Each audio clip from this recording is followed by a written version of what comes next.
బ్రహ్మ ముహూర్తం కూడా మళ్ళీ అంత గొప్పది. బ్రహ్మ ముహూర్తంలో మీరు లేచి ఏదైనా ఒక విషయం మీరు అనుకుంటే అది కూడా అవుతుంది. యూనివర్స్ ఏంటి అంటే ఆ టైంలో చాలా కావు ఉంటుంది యూనివర్స్ మొత్తం కూడా. అదంతా బ్రహ్మ ముహూర్తం అంటే కూడా మొత్తం దేవుడు ఆ టైప్ ఉంటుంది. అప్పుడు కూడా అయిపోతుంది. యూత్ ఏంటంటే బ్రహ్మచర్యం పాటించం, ఏదేదో జంటాం అనుకుంటున్నారు. ఏం కూడా కాదు.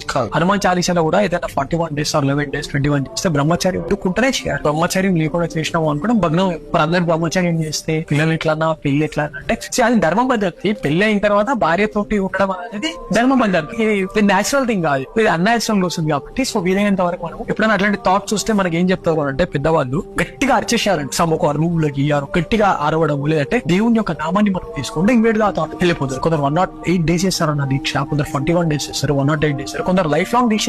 మీరు బ్రహ్మచర్యం చేసారు అనుకో, ఇప్పుడు మీరు 8 hours పడుకుంటారు కదా, మీరు 2 hours పడుకుంటే చాలు. మీకు ఏ హెల్త్ ఇష్యూస్ రావు, సగం హెల్త్ ఇష్యూస్ పోతాయి. బ్రహ్మచర్యం చాలా పవర్ఫుల్ ఉంటుంది. బ్రహ్మచర్యం అది ఎవరైతే ప్రాక్టీస్ చేస్తారో మోడర్న్ మెడిసిన్ కంప్లీట్ ఆపోజిట్ చెప్తుంది అన్న.